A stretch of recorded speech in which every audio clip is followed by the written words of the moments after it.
तो क्वेश्चन है the cabinet led by prime minister.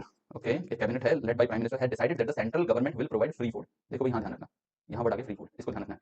तो सेंट्रल जो कैबिनेट थी उसने डिसाइड करा क्या, प्राइम मिनिस्टर के साथ, कि central government will provide free food. अगर फ्री फूड प्रोवाइड करेंगे तो अनाज करेगी 81.35 करोड़, कितने का भी करे कोई मतलब नहीं यहाँ पर हमें डेटा से। बेनिफिशियरीज अंडर दी प्रधानमंत्री गरीब कल्याण अन्न योजना, ठीक है, PMGKY GKAY for a period of 5 year with the effect of 1 January 24। ठीक है, प्रधानमंत्री की अध्यक्षता में मंत्रिमंडल ने निर्णय लिया कि केंद्र सरकार प्रधानमंत्री गरीब कल्याण अन्न योजना के तहत 1 जनवरी 2024 से 5 साल की अवधि के लिए 81.35 करोड़ लगभग लाभार्थियों को मुफ्त खाद्यान्न उपलब्ध कराएगी। ठीक है, तो क्वेश्चन क्या है कि based on the aforesaid statement identify the budgetary objective. अच्छा देखो, बजटरी ऑब्जेक्टिव नीचे देते हैं, रीअलोकेशन ऑफ रिसोर्सेज, ठीक है, economic stability, redistribution of income और इकोनॉमिक इंस्टेबिलिटी। देखो भाई, बहुत इजीली समझ आ रहा है। रीअलोकेशन ऑफ रिसोर्सेज का मतलब होता है संसाधनों का आवंटन करना या पुनः आवंटन करना। इसका मतलब जब गवर्नमेंट ना पहले से ही, गवर्नमेंट या फिर कोई भी, जैसे रिच एंड पुअर आराम से यहाँ पर जो काम कर रहे हैं, रिच एंड पुअर तो नहीं कहूंगा मैं यहाँ पर, ठीक है, यहाँ पर क्या सबको अपने आप ही ना सबको बजट के अंदर पहले से डिसाइड हो जाता है कि ये हमने प्रॉफिट पर्पस से काम कर रहे हैं, ठीक है, और ये सोशल वेलफेयर से काम कर रहे हैं।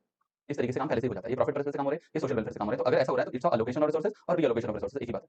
इकोनॉमिक स्टेबिलिटी का मतलब होता है, देखो यहाँ देख लीजिए, इकोनॉमिक स्टेबिलिटी का मतलब होता है कि AD is greater than AS हो जाए या AS is greater than AD हो जाए, ये इकोनॉमिक स्टेबिलिटी लेकर आना होता है, मतलब AS equal to AD at full employment level. ठीक है, ये हो गया पॉइंट नंबर 2 का।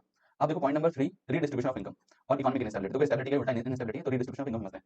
देखो रीडिस्ट्रीब्यूशन ऑफ इनकम, देखो सरकार ने अपना क्या करा, बना दिया, क्या बजट बना दिया। बजट बनाने के बाद उन्होंने क्या काम कर दिया कि भैया ये तो प्रॉफिट पर्पस है, ये सोशल वेलफेयर के पर्पस है, मगर उसके बाद भी इनइक्वालिटी हो जाती है। इसका मतलब अलोकेशन हुआ, अलोकेशन ऑफ रिसोर्सेज हुआ, और रिसोर्सेज एलोकेट करने के बाद हमें पता चलता है कि फिर भी इनइक्वालिटी हो जाती है, इनइक्वालिटी हो जाती है, मतलब असमानता हो जाती है। तो असमानता हो जाती है तो हम क्या करें, तो हम रीडिस्ट्रीब्यूशन ऑफ इनकम करते हैं। इसका मतलब दो चीजें करते हैं।